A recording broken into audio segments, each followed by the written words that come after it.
Boche gold and diamonds. Buy now, pay later. രണ്ടാമത്തെ ബലാത്സംഗ കേസിൽ ഉപാധികളോടെ തിരുവനന്തപുരം പ്രിൻസിപ്പൽ സെഷൻസ് കോടതി മുൻകൂർ ജാമ്യം അനുവദിച്ചതിന് പിന്നാലെ രാഹുൽ മാങ്കൂട്ടത്തിൽ നാളെ പാലക്കാട് എത്തുമെന്ന് സൂചന. നാളെ വോട്ട് ചെയ്യാൻ ഒളിവിലുള്ള രാഹുൽ എത്തുമെന്നാണ് വിവരം. പാലക്കാട് നഗരസഭയിലെ കുന്നത്തൂർമേട് സെന്റ് സെബാസ്റ്റ്യൻ സ്കൂളിലാണ് രാഹുലിന് വോട്ട്.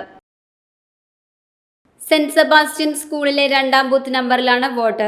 രാഹുൽ താമസിക്കുന്ന ഫ്ളാറ്റ് സ്ഥിതി ചെയ്യുന്ന സ്ഥലത്തെ ബൂത്തിൽ തന്നെയാണ് രാഹുലിന് വോട്ട്. പാലക്കാട് നഗരസഭയിലെ 24ാം വാർഡിലാണ് രാഹുലിന് വോട്ടുള്ളത്. കഴിഞ്ഞ മാസം 27-നാണ് രാഹുൽ മാങ്കൂട്ടത്തിനെതിരെ യുവതി പരാതി നൽകുന്നത്.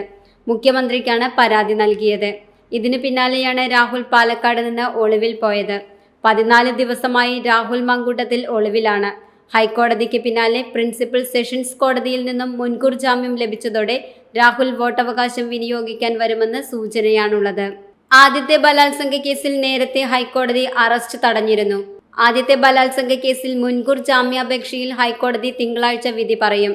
ആദ്യത്തെ കേസിൽ അറസ്റ്റ് ചെയ്യരുതെന്ന ഹൈക്കോടതി വിധിയും 2ാമത്തെ ബലാത്സംഗ കേസിൽ അറസ്റ്റ് ചെയ്താലും ജാമ്യത്തിൽ വിടണമെന്നുമുള്ള ഉത്തരവുള്ളതിനാൽ രാഹുൽ പുറത്തുവരുമെന്ന് വിവരമാണ് പുറത്തുവരുന്നത്. തിങ്കളാഴ്ച ഹൈക്കോടതി അറസ്റ്റ് തടഞ്ഞുകൊണ്ടുള്ള ഉത്തരവ് നീട്ടിയില്ലെങ്കിലോ ജാമ്യം തള്ളിയാലോ പോലീസിന് ആദ്യത്തെ കേസിൽ അറസ്റ്റ് രേഖപ്പെടുത്താനാകും.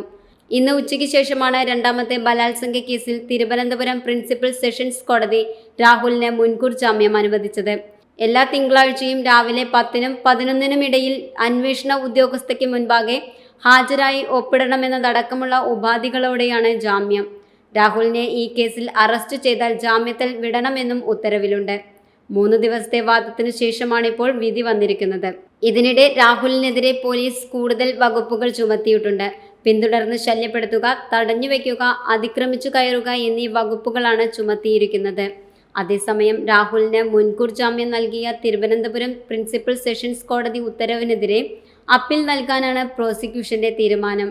കോടതി ഉത്തരവ് ലഭിച്ച ഉടൻ അപ്പീൽ നൽകും. കോടതി ഉത്തരവ് ഇന്ന് തന്നെ ലഭിച്ചാൽ ഇന്ന് തന്നെ മേൽക്കോടതിയിൽ അപ്പീൽ നൽകും. അതല്ലെങ്കിൽ നാളെയായിരിക്കും അപ്പീൽ നൽകുക. Time kids pre school, Mannannur road, Vaniyamkulam. .View news. കാഴ്ചകളാണ് ലോകം, കണ്ടു തുടങ്ങുക.